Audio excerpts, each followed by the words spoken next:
Sumado a esto, el exmandatario en el mensaje que envió solicitó a los órganos de inteligencia de Estados Unidos, Reino Unido e Israel que ayuden a esclarecer el magnicidio de Miguel Uribe Turbay. Necesitamos que los órganos de inteligencia de países amigos como los Estados Unidos, el Reino Unido e Israel ayuden a la inteligencia militar y policía, a los jueces y fiscales a esclarecer este magnicidio. Allí también el expresidente Álvaro Uribe envió un mensaje a Alejandro, el hijo de Miguel Uribe. Alejandro, crecerás rodeado del cariño de este gran pueblo colombiano que no tiene límites en el afecto.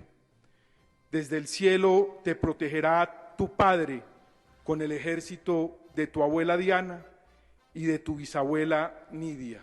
Las críticas del mandatario también se hicieron presentes. En este caso, Uribe señaló que miembros de la Unión Patriótica promovían el secuestro y participaban de órdenes de asesinato. El mundo debe saber que Miguel era un ejemplo de oposición democrática leal. Él nunca apeló a la combinación de las formas de lucha, a diferencia de algunos miembros de la Unión Patriótica que promovían el secuestro, participaban de órdenes de asesinato. A propósito de esto, la Unión Patriótica rechazó estas declaraciones e informó a través de un comunicado que adelantarán las acciones legales correspondientes contra quienes instan en desacreditar las decisiones de la justicia transicional e internacional y también en negar lo que la historia ya ha confirmado, un genocidio en contra de su movimiento.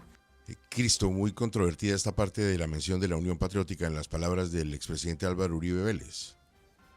Gustavo, el expresidente Álvaro Uribe tiene todo el derecho como ciudadano, como dirigente político, como jefe indiscutible del Centro Democrático, a plantear su estrategia de cara a las elecciones del 2026 y endurecer de esta manera su discurso contra el gobierno Petro, contra el acuerdo de paz con las FARC, volver a sus señalamientos contra el expresidente Juan Manuel Santos.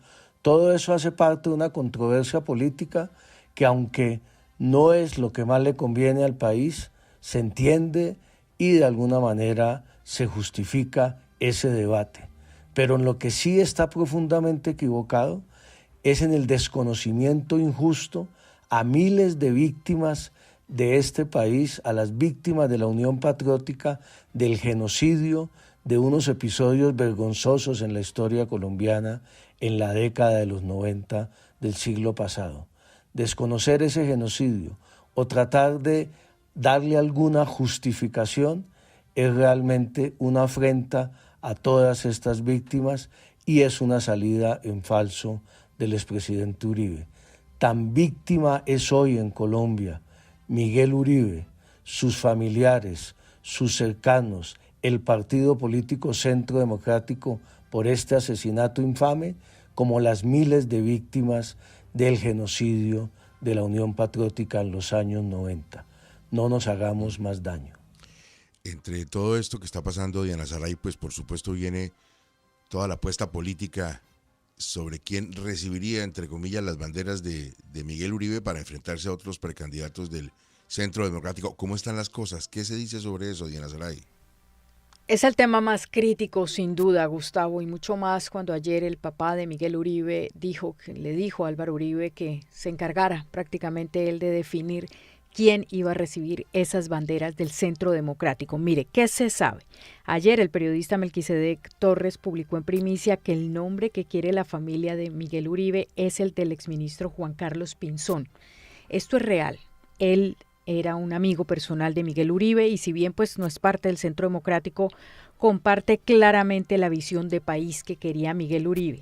José Obdulio Gaviria es la persona que ha estado diciéndole al expresidente Álvaro Uribe que esta sería la persona que debería recibir esta bendición del Centro Democrático, porque es una persona que tiene muy buenas relaciones con los Estados Unidos. Recordemos que fue embajador en Washington, que fue crítico del proceso de paz, a pesar de que fue ministro de Defensa de Juan Manuel Santos, y pues tiene una capacidad para convocar a distintas orillas de lo que se conoce en el país como la derecha.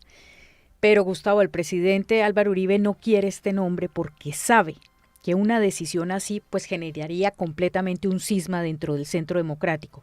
Pinzón ni siquiera ha sido parte de este partido y entonces pues ¿dónde queda el trabajo de personas como María Fernanda Cabal o Paola Holguín, que han hecho la tarea y han estado ahí desde siempre con el Centro Democrático?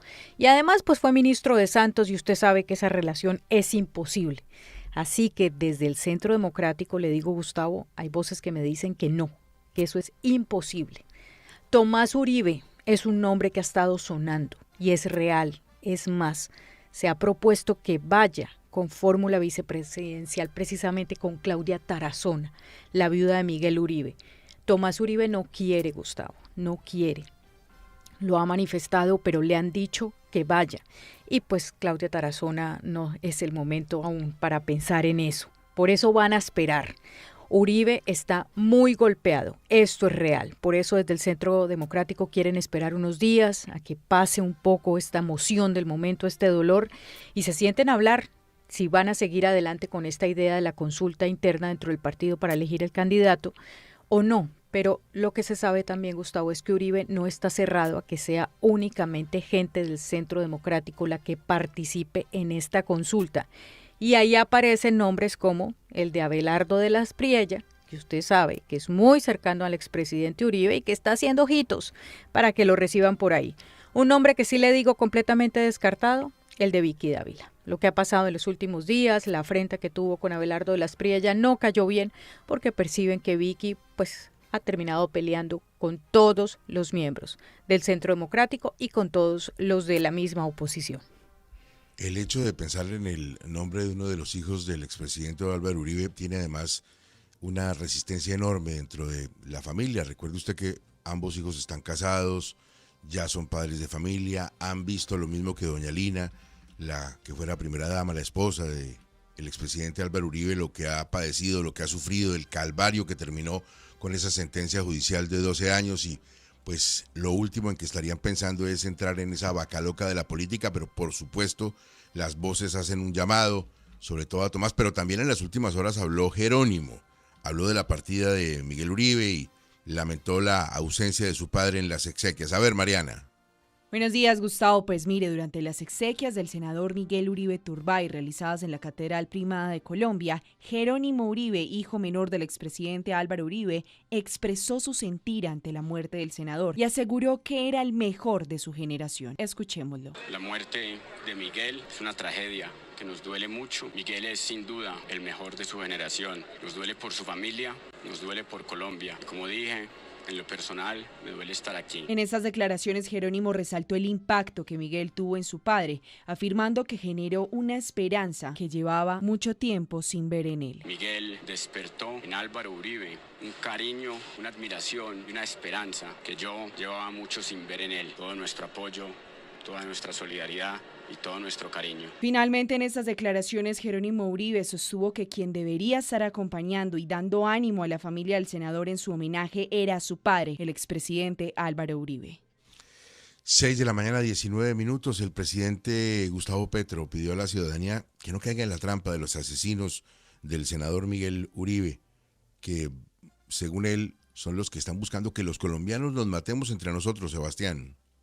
En medio de la presentación de un proyecto de modernización del aeródromo de Vallasolano, en el Chocó, el presidente se refirió al asesinato del senador Miguel Uribe, cuyo cuerpo fue enterrado en Bogotá. El llamado de Petro es a no dejarse ganar por el odio. No me quiero expresar demasiado, pero los asesinos pareciera que lo que quisieran al matar es que nos matemos entre nosotros mismos. Y en esa trampa no podemos caer, porque ya la historia sí que nos ha enseñado durante décadas, yo diría siglos, lo que significa ese matarnos entre nosotros mismos. No se puede caer en la trampa de la violencia. Los asesinos del senador Uribe, como los asesinos de tanta gente del pueblo colombiano, durante tantas décadas no pueden salir victoriosos. Cuando encienden el odio en el corazón de un colombiano, los que están ganando son los asesinos. Y ese colombiano debería saber que quien prende el odio en su corazón es realmente quien está matando a la gente en Colombia. En paralelo, sin embargo, Petro criticó el discurso que hizo el expresidente Uribe y que fue leído durante los homenajes póstumos a Miguel Uribe por Gabriel Vallejo, director del Centro Democrático, en el cual se afirmaba que hubo miembros de la Unión Patriótica que promovían el secuestro y participaban de órdenes de asesinato. Por eso Petro señaló: Álvaro Uribe está lleno de veneno, desconoce el genocidio de la UP y la participación del Estado en él, incluso que hace 26 años asesinaron a Jaime Garzón por instigación de un asesor de su gobierno y asigna como responsable al gobierno actual, cuando sabe que los indicios apuntan, concluyó, a los mismos que asesinaron a la UP.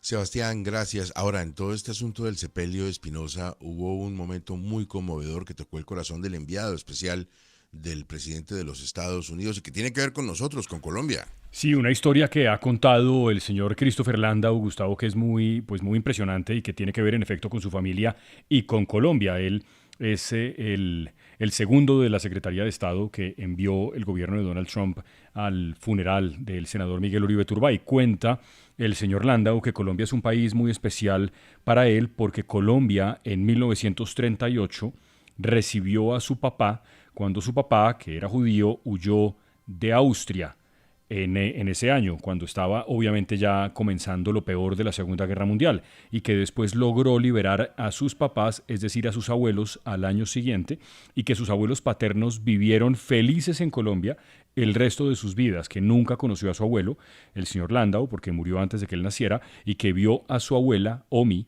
un par de veces porque ella murió cuando él tenía 10 años y nunca vivieron en el mismo país. Como él ya contó, vivieron sus abuelos en Colombia siempre, y que hoy por primera vez, o sea ayer, visitó las tumbas de sus abuelos en Bogotá.